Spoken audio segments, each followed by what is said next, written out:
Hello guys, it is a big nut here, and today we are basically going to be going over the post that happened on the PcGamer article today. It was with one of the Bungie employees, and actually a couple of Bungie employees too, to be exact, and they basically went over a few things going to be happening in Lightfall. These things that are happening in Lightfall are going to be a dramatic change, especially with build crafting involved. But you'll see in the video what I'm talking about, the drastic change, especially for day one raiders that you're trying to get that day one raid done. But build crafting involved is going to be a different thing, way different than what I was expecting, because I know I've sat there and grinded for a lot of loot that is going to be kind of useless. Like Helos weapons, they're still going to be good to use to shoot, but it's going to be pretty hard to get those Warmind cells because you can't get them no more.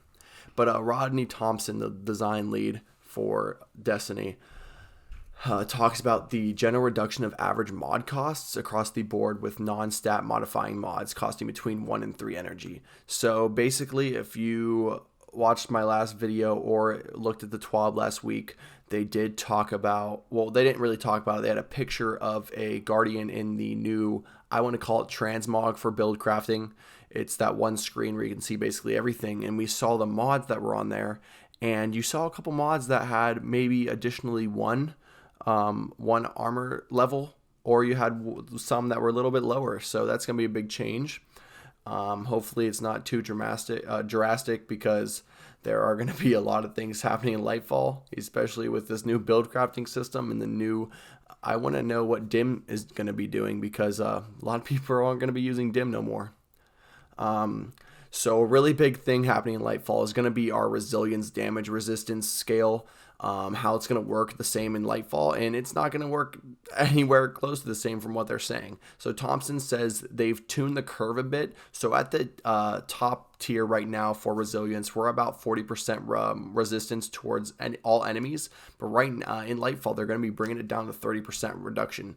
So, and they're also making it so when you get to that 10 value, tier 10, that tier 10 is going to be the 30%. But say you're at tier 8, they're going to make it not as hard to get, because it's dramatic change for when you want to do a tier, like say 7 to a tier 10 right now.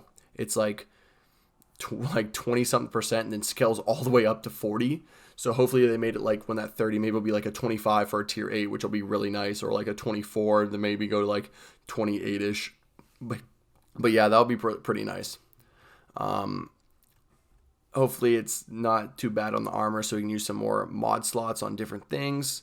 But with all the mods changing, I don't know how anything's going to be working right now, so I'm going to have to basically rebuild all my stuff when Lightfall comes out. But on this next picture coming up right here, we have the Font of Might mod, and we can go over this a little bit with, I just did a recent Petra's run, and we used Font of Might with Cataclysmic and Bait and Switch.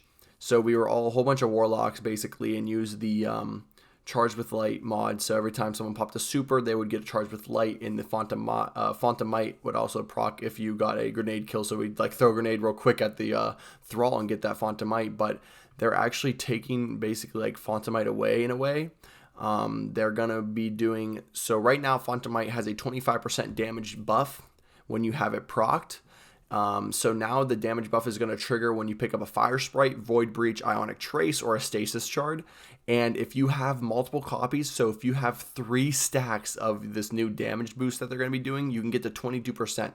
And that's 3 mods on 3 different pieces of armor. So that's going to be a little different from having one Font of Might mod that costed 4 to now 3, and we don't even know the cost right now. And that's on 3 different pieces of armor that are going to be using the new armor charge slot, and it goes along with the new decay they're doing. So with the decay, it's every 10 seconds, and you're going to be able to see that.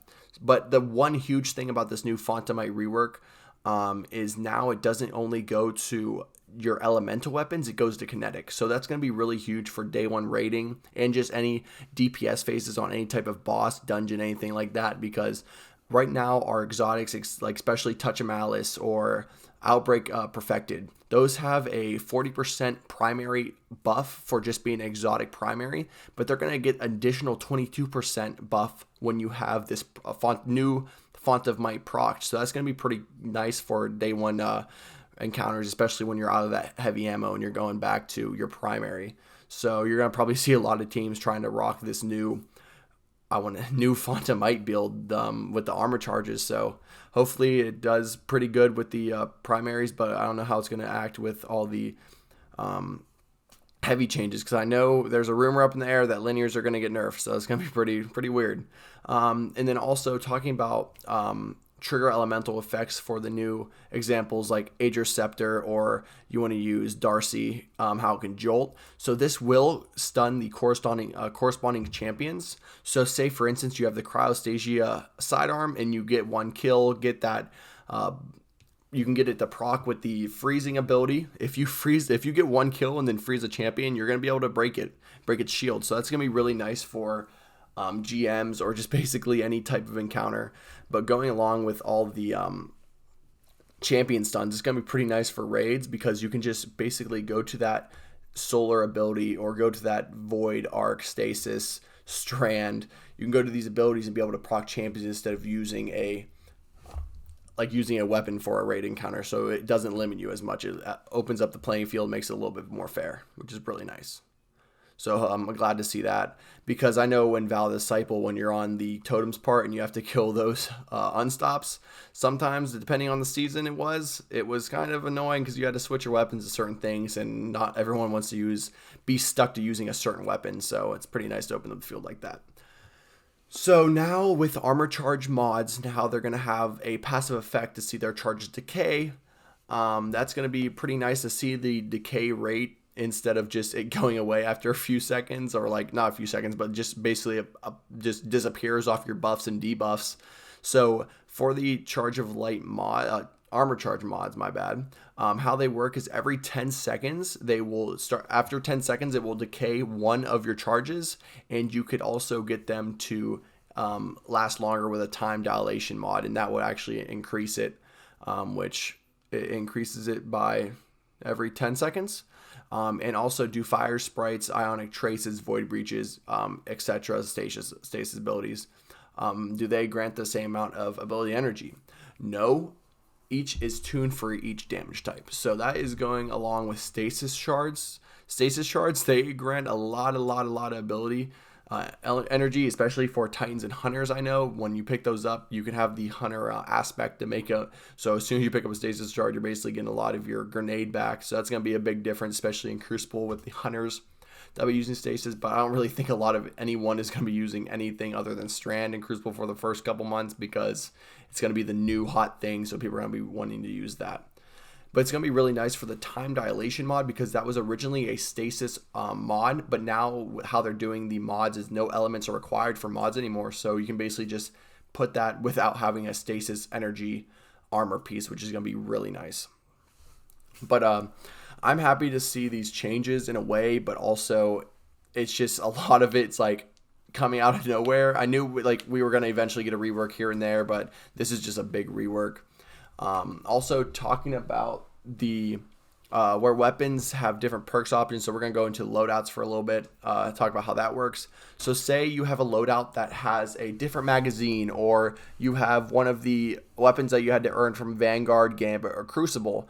How that is going to work is you could actually save this choice to a loadout manager. So I know for the sniper from Crucible, it's slipping my mind right now what the name of it is, but for the sniper from Crucible you got from a few seasons back, you could actually get snapshot in triple tap or outlaw, I believe, on the one slot. And I know when I went back and forth between Crucible and PvE, it would be kind of annoying having to go back and we do a boss damage phase, and I'm like, why am I not reloading fast enough, or why am I not getting a bullet back for triple tap?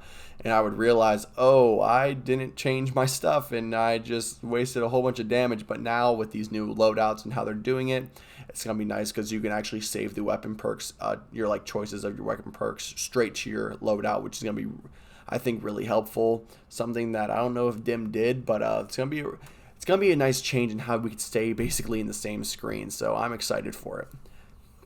A lot of stuff coming with the new loadouts is how it works and how you get the loadouts. So right now, loadouts, you will not be able to include your ship sparrow emblem, ghost, or finishers. They are going to expand on the future.